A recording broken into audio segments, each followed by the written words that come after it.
आपलं पूर्ण कॉन्सन्ट्रेशन असतं माझ्यासोबतच का.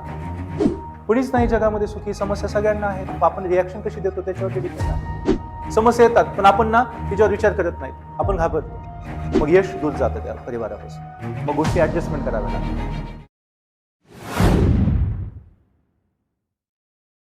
आपण जीवन जगतो, बरीच वर्ष जगतो है ना. आता ॲव्हरेज लाईफ एक्सपेक्टन्सी बघितली तर आपण 60-70 वर्ष जगतो. ते जीवन जगत असताना समस्या येतात का? असा कोणता व्यक्ती आहे ज्याच्यासमोर समस्या नाहीयेत? एकदम धनाढ्य व्यक्ती असू द्या, पॉलिटिकली सुपेरियर असू द्या, किंवा ज्ञानप्राप्ती झालेला सुद्धा व्यक्ती असू द्या, कुणीही असू द्या, सर्वांना समस्या आहेत की नाही?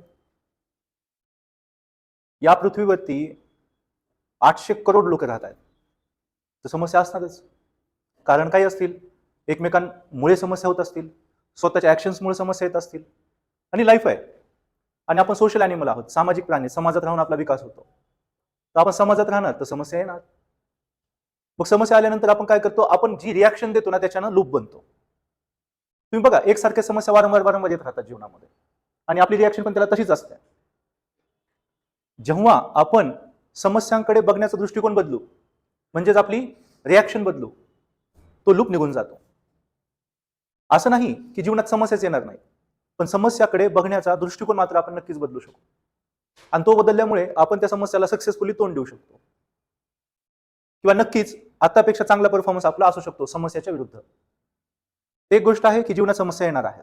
आता समस्येला नेमकं घ्यायचंय कसं? माझ्यासोबतच का? माझ्यासोबतच असं का घडतं? नेहमीच असतं की नाही, कारण प्रत्येक जण, आपल्यापैकी प्रत्येक जण हा आपल्या आयुष्यात रमलेला आहे, आपापल्या जगामध्ये रमलेला आहे, बरोबर की नाही? तुम्ही सगळेजण आपल्या जीवनामध्ये स्वतःला हिरो समजता की नाही? मी सेंटरमध्ये आहे आणि पूर्ण जग माझ्या आजूबाजूला आहे. दे आर द कॅरेक्टर्स आणि I am the soul person. मी हिरो आहे, मी सेंटरमध्ये आहे, आणि बाकी सगळं जग जे आहे ते काय आहे? या मूवी मधली कास्टिंग आहे, बरोबर? कुणी चांगले व्यक्ती आपल्या जीवनात येतात, कुणी वाईट व्यक्ती येतात, चालू राहतं की नाही हे सगळं. आणि जेव्हा आपण आपल्या जीवनाचे हिरो आहोत, सेंटरमध्ये आहोत, तेव्हा प्रत्येक गोष्ट आपण इगोनी घेतो. एक छोटस एक्झाम्पल, तुमची ट्रिप गेली आहे, जंगलातून जाताय तुम्ही, वनातून जाताय, आणि साप चावला कोणालाही एकाला. आता तो व्यक्ती तिथेच रडत बसला, मलाच का साप चावला, बाकी सगळे तर आहेत ना ट्रिपमध्ये, माझं नशीबच असं, माझंच असं, मला साप चावला, कसं काय असं, कुठे तो साप? तो दगड घेऊन लागला मागे त्या सापाच्या. काय होईल त्यातनं? काय होईल? साप चावलाय, झर चढेल, आणि वेळेत इलाज नाही भेटला तर संपलं, कारण की त्यांनी रिॲक्शन तशी दिली त्या संकटाला. एकदा साप चावून गेल्यानंतर सगळ्यात आधी काय करायला पाहिजे होतं त्यांनी? त्याची ऍक्शन काय पाहिजे होती? फर्स्ट रिॲक्शन काय पाहिजे? तर एड मिळवणं. पण त्यांनी फर्स्ट रिॲक्शन काय केली? मलाच का, बाकीच्यांना का नाही? मनामध्ये इगो आला, मलाच का, इगो हट झाला, तो लागला सापाच्या मागे, झर चढलं, संपलं. तिथेच तो साप चावून गेल्यानंतर मला का चावला, माझंच नशीब असं का, हे न करता जर त्यांनी मदत मिळवली असती वेळेत, तो जिवंत राहिला असता, वापस रिकवर झाला असता. साप आहे, त्याचा धर्म चावणे, बरोबर की नाही? तर आपण हे रडत बसू शकत नाही की मलाच का. तसं जीवनामध्ये वेगवेगळ्या समस्या येणारच येणार. तर माझ्यासोबतच का असं नाही, प्रत्येकाला आहे. आणि प्रत्येकाला तुम्ही सुरुवातीलाच मान हलवली की हा प्रत्येकाच्या जीवनात अडचणी आहेत. आतापर्यंत आपण अभंग वगैरे ऐकले तर सेम आहे. जगी सर्व सुखी असा कोण आहे, विचारे मना तोची शोधीनी पाय. पाय शोधतो, कुणीच नाही जगामध्ये सुखी. समस्या सगळ्यांना आहेत, आपण रिॲक्शन कशी देतो त्याच्यावरती डिपेंड आहे. आणि फॅमिलीमध्ये जर बघायला गेलं, आई वडील, भाऊ बहीण आपण राहतो, प्रत्येकाला समस्या येतात, आणि कुटुंबामध्ये जी रिॲक्शन निघते त्याच्यातून कुटुंबाचं वातावरण तयार होतं.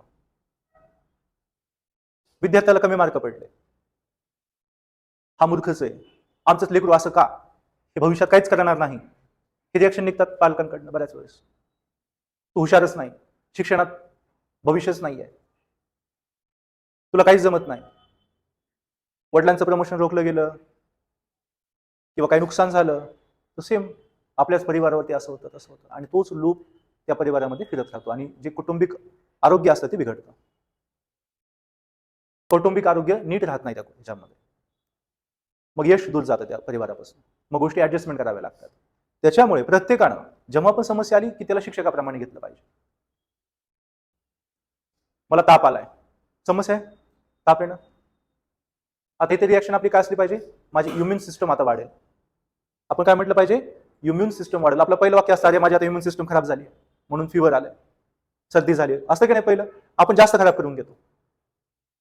मग तुम्ही म्हणाल की सर म्हणण्याने काय होते, फक्त आम्ही फक्त म्हणतोय ना, दोन व्यक्ती आहेत, दोघांना ताप आलाय, एक जण म्हणतोय माझी इम्युन सिस्टम वीक आहे त्याच्यामुळे मला असं होऊ लागलंय, आणि दुसरा म्हणतोय आता माझी इम्युन सिस्टम काय होईल, आणखी स्ट्रॉंग होईल, फाईट करेल ना, बॉडी प्रतिकार करेल, तर इम्युन सिस्टम आणखी स्ट्रॉंग बनेल. दोघांनी पण काय केलेत, व्हायब्रेशन सोडले युनिव्हर्समध्ये. अख्ख्या ब्रह्मांडाची निर्मिती, अख्ख्या युनिव्हर्सची निर्मिती साऊंड झालेली आहे. बिग बँग, स्फोट विस्फोट,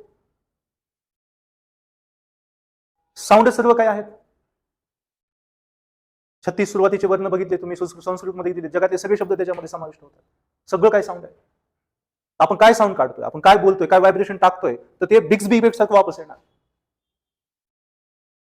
आपण जे युनिव्हर्समध्ये सोडणार ते वापस येणार. जेव्हा आपण समस्याला, आपल्यावर आलेल्या संकटाला निगेटिव्हली घेतो, ते वाढणार. आणि जेव्हा त्याला आपण टीचर म्हणून घेणार, शिक्षक म्हणून घेणार, तेव्हा काय होणार, आपली प्रतिकारशक्ती वाढणार संकटांसोबत लढण्याची. आणि यासाठी सगळ्यात महत्वाची गोष्ट करायची, कोणतंही आव्हान, कोणतीही समस्या आली ना, ते 2 सेकंदाचा पॉज घ्या बोलताना, रिॲक्शन देताना. फर्स्ट रिॲक्शन देताना 2 मिनिटाचा पॉज घेतला पाहिजे. अन्यथा जीवनामध्ये आपण काय होतो, अडकून जातो, स्टक होऊन जातो लूपमध्ये. आज घरी गेल्यानंतर रिलॅक्समध्ये बसून विचार करा, किती सारे लूप आहेत आपल्यासोबत, परत परत परत परत गोष्टी घडतायत, त्याच प्रकारच्या समस्या येत आहेत. का आपण तसाच रिप्लाय देतो त्याला, आता काय खरं नाही, माझ्यासोबतच वाईटच होणार, हे होणार, शब्द काढतो आपण. तर जेव्हा कोणतंही चॅलेंज, कोणतंही आव्हान, कोणतंही संकट जीवनामध्ये येईल, त्याला योग्य रिॲक्शन देणं हे खूप महत्वाचं आहे. ओके. विद्यार्थी, आता कुटुंबामध्ये काय असतं, विद्यार्थ्यांचं मार्क, अभ्यास, ह्या समस्या असतात की नाही, हेल्थ. बघा तुम्ही, आजचे जे बालक आहेत, जेनझीज, अल्फाज, त्यांचा डाएट, ते कसे राहतायत, कसा विचार करतायत, याच्यावर खूप निर्भर आहेत गोष्टी. डाएट व्यवस्थित नाही घेतला, फोकस जास्त फोकस राहिलं नाही त्यांनी त्यांच्या गोष्टींवरती, तर इम्युन सिस्टम खराब होतंय. लहानपणीच मोठे मोठे चष्मे लागलेले तुम्हाला दिसते. लवकर बिमार पडणं, लवकर ताप सर्दी येणं, या सगळ्या गोष्टी होतात. आणि तुम्ही पाहतही असाल आजूबाजूला. तर हे सगळं काय आहे, रिॲक्शन जी आई वडिलांकडून त्यांच्याकडे आलेली आहे. सेम पॅरेंट्सचं पण असतं, कमाई व्यवस्थित होत नाही, नुकसान होतंय कुटुंबात, असं चालू आहे. आणि जेव्हा ह्या गोष्टी होत राहतात, तर त्या कुटुंबामध्ये जर निगेटिव्ह रिॲक्शन दिल्या जात आहेत संकटांना, चॅलेंजेसला, तर कुटुंबाचं वातावरण सुखकारक राहील का दुःखकारक राहील, दुःखीच राहणार. त्या कुटुंबामध्ये वाद होतील का हार्मनी असेल, सौहार्द असेल, वाद असतील. कारण की सगळ्यांच्या डोक्यांमध्ये काय, निगेटिव्ह विचार. म्हणजे एक रिॲक्शन पूर्ण परिवारावरती काय करते, परिणाम टाकते. तर तीच रिॲक्शन आपल्याला बदलायची आहे. जीवनामध्ये अडकून राहणं ही त्याच सिच्युएशनला आपण दिलेली सेम प्रक्रिया असते. पॅटर्न बनवतो आपण. पॅटर्न बदला, समस्या बदलते, संपणार नाहीत, बदलते. आणि समस्यांसोबत आपल्याला फाईट करण्याची क्षमता काय होईल, वाढेल. कारण की आपण आता फॅक्टनुसार विचार करणार त्या समस्यावर. समजा स्कूलमध्ये किंवा एक्झाममध्ये तुमचा स्कोर कमी आला, 100 पैकी समजा तुम्हाला एक्सपेक्टेशन होतं 90 मार्क पडतील, गेल्या वर्षी पण तसेच पडले होते 90च्या आसपास, आताही 90-91 पडायला पाहिजे. तो स्कोर कमी होऊन 80 झाला, 10 मार्क कमी झाले. त्याला कसं घ्यायचं, मी मूर्ख आहे, माझा अभ्यास आता होत नाही, मी अभ्यासात ढ होत चाललोय, अशी रिॲक्शन द्यायची.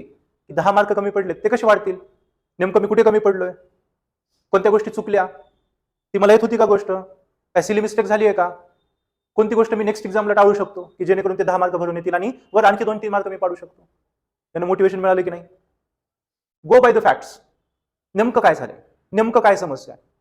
बऱ्याच वेळेस जीवनामध्ये आपण काय करतो, समस्येचं इव्हॅल्युएशन करायला इग्नोर करून टाकतो. समस्या येतात पण आपण ना तिच्यावर विचार करत नाहीत, आपण घाबरतो. समस्यांवरती जास्त डिटेलमध्ये जाणं, जास्त विचार करणारे नको, आपण आलेच टाळतो. बघा ना, आठवा तुमच्या जीवनामधल्या असणाऱ्या समस्या, आपण कधी त्याच्यावर बसून शांतपणे विचारच केला नाही की नेमकं समस्या काय. आपलं पूर्ण कॉन्सन्ट्रेशन असतं माझ्यासोबतच का, असंच का, हट्ट. आणि हट्ट असतो अहंकाराचा, युगोचा, कसं काय माझ्यासोबतच.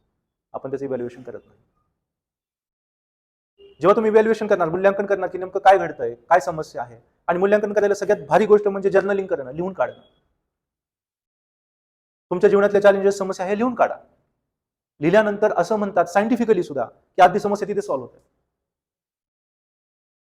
लिहिताना आपलं पूर्ण कॉन्सन्ट्रेशन असते त्या शब्दांमध्ये, आपण लिहितोय, वाचतोय, पाहतोय, आपले सेन्सेस गुंतले जातात त्याच्यामध्ये, एंगेज होतात पूर्णपणे. मग आपल्याला कळतं की एक्झॅक्टली ही प्रॉब्लेम आहे.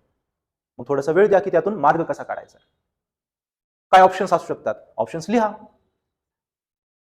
जर समस्याला इग्नोर करता करता आपण महिना, 2 महिने, 6 महिने वाढू शकतो, तर 10-15 मिनिटं दिल्यानं, व्यवस्थित इव्हॅल्युएट केल्यानं, ऑप्शन्स काढण्यानं ती लवकर सॉल्व्ह पण होऊ शकेल. एवढा वेळ जाणार पण नाही आयुष्याचा, लूपमध्ये फसणार पण नाही आपण, नाही तर सेम लूप सेम अडकणार. ओके.